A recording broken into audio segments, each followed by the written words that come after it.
House Speaker John Boehner continues his book tour, and he's knocking his old Republican colleagues at every single turn. He also stands to cash in big time from his lobbying for big pot. Independent journalist Daniel Greenfield reports that Boehner could make as much as $20 million if the Democratic-controlled Congress fully legalizes marijuana. Boehner opposed drugs while he was still a lawmaker, but after leaving office, he is now on the board of Acreage Holdings, one of the largest marijuana operations in the country. He's also heading the National Cannabis Roundtable, a group that advocates for legal marijuana business ventures. Greenfield writes this in his piece in the National, right here on the screen. Quote, if Boehner's financial situation hasn't changed significantly, there are millions at stake. Defeating Republicans 2020 and 2022 would be in his financial interests.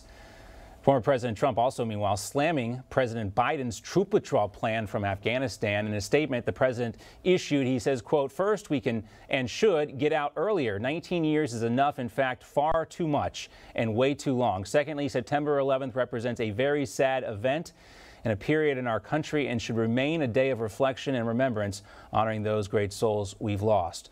Trump's comments put him at odds with top Republicans who say it is a mistake to leave Afghanistan now or ever. Really, let's welcome in now Florida congressional candidate, decorated combat veteran and DOD advisor, and Newsmax contributor Cory Mills to talk more about this. Cory, great to see you. John, thanks for having me. Let's start with Afghanistan, then we'll talk about John Boehner in just a moment. Of course, John Boehner was part of the swamp that got us in this mess in the first place. But Lindsey Graham tweeted this out, quote, with all due respect to our former President Trump, there is nothing, quote, wonderful or positive about allowing safe havens and sanctuary for terrorists to reemerge in Afghanistan or see Afghans be drawn back into another civil war. And Cory, the question for somebody who's been there like yourself, who's seen this firsthand, why are guys like Lindsey Graham trying to make it sound like this is something that can, something can be done in the next year that hasn't been done in the previous 19 years? There is no end for this. We're still using the AUMF that John Boehner and the rest of Congress signed back in 2002, I believe it was. We've lost track at this point. Why are guys like Lindsey Graham so reluctant about getting out of Afghanistan? Well, John, that's one of my biggest issues. You always have policy and lawmakers who want to make decisions on troops' behalf, but have never actually been on the ground themselves. They don't know what it is to actually engage in combat. They don't know what it is to operate on a joint special operations team. They don't understand what it is to sit and do CT operations. Now, I will say this. Should we come home? Absolutely. Our troops should come home, but not under any arbitrary timeline. Joe Biden's idea of trying to change the remembrance of September 11th for political optics is just that, political optics. He needs to understand that you need to talk to your CENTCOM commanders, you need to talk to the ground force realities, and we need to actually have a structured plan here. If our intent for going into Afghanistan in 2001 was to stop Afghanistan from being a safe haven of terrorism, why are we talking about other diplomatic efforts along this 19-year span?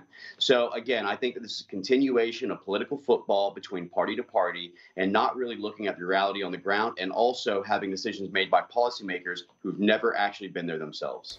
And what Lindsey Graham is saying is that, whether it's September 11th, 2020, 21, 22, whatever, this is the message you get from all these tweets, is that there is no end to this war, ever. Well, I mean, that's obviously, I can see some of the points in this. If the ground force commanders or the actual CENTCOM commanders say, hey, listen, we still have a legitimate threat, whether it's from the Haqqani network or whether it's from ISIS, who tried to form in Afghanistan, or whether it's from the Iranians, who, remember, the current head of the Quds Force, Ismail Ghani, that used to be his area of operations.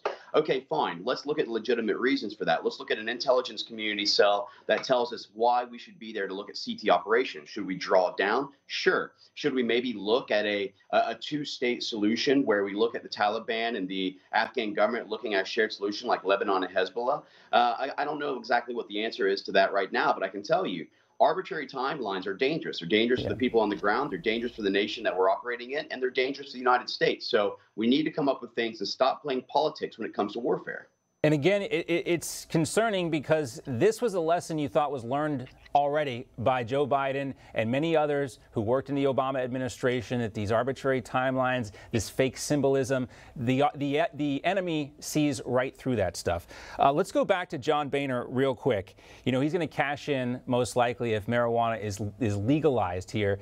Is this why you're running for Congress, Cory, to kind of get rid of this? You know, guy was against something while he's in Congress, looks like to stand in the way of that whole entire policy proposal. And then when he's out of Congress and never going back in, he can work for the highest bidder and then lobby on behalf of something he used to be against.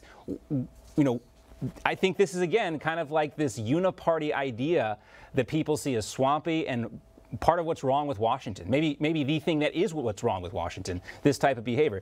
John Boehner has no problem dunking on all of his former colleagues who are still in the arena while he's out there selling his book and cashing in on cannabis. Well, I guess my question would be is he advocating for marijuana, or is he actually utilizing it himself? I mean, some of his statements recently have been completely, nonsense. He was attacking Senator Cruz, saying that, you go out and you raise money and you make loud noise and then you make more money. Well, you're talking about a guy who's out there making loud noise to make more money on his books. You're talking about a guy who's trying to look at division within the Republican Party. We have to understand something. The Republican Party today is what it is under the conservative movement of President Trump. We went from being what was perceived as the wine and cheese party to what is the beer and blue jeans party. The Republican Party and all the conservatives involved are now looking at fighting for the blue collar everyday American, looking at an American first agenda, and stomping this swamp foreign interest group lobbying firms from trying to basically involve themselves and buy out all of the actual politicians who are in there. The difference is I can't be bought. I won't be bought, and I swore an oath to this nation, and I'm going to uphold it. I think more people want to hear that because when John Boehner's story is the story of someone who was bought out or sold out when it comes to this marijuana lobbying stuff. All right, let's also talk about Florida Governor Ron DeSantis and some of the credit he's getting.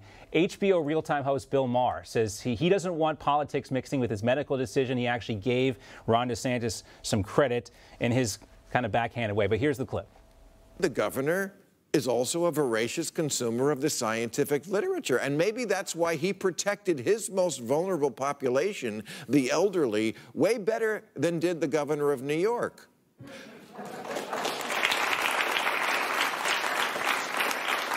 And Cory, that's why Bill Maher still has some credibility with some folks, because he calls it against both sides sometimes there. And, folks don't want to give Ron DeSantis any credit. There are people out there that don't want to give him any credit. At least Bill Maher was willing to do that.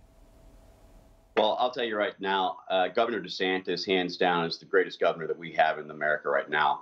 I'm honored to be a Floridian and actually be able to, try and serve in the 7th District, where I can actually work to help improve and try to enforce things for the people of Florida. Look, Governor DeSantis prioritized vaccination. He looked at partnering with the largest distributor of Publix to try and make sure it's more accessible. He's been transparent in the scientific findings. He's taken a common sense approach to this, which is something that is enlightening to all Americans, where partisanship is taking hold.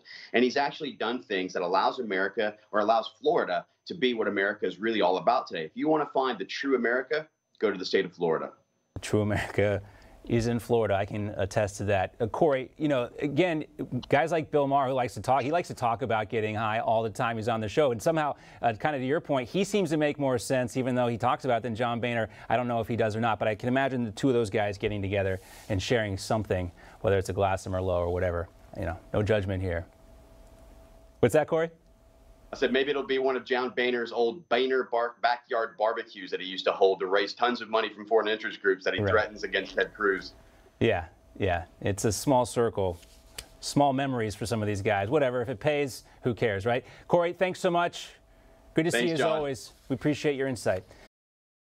Hey, I'm Rob Finnerty. Thanks for watching. If you enjoyed this video, please join the conversation in the comments below. Don't forget to subscribe, too.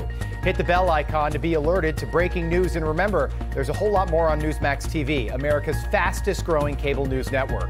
Newsmax TV, where real news for real people.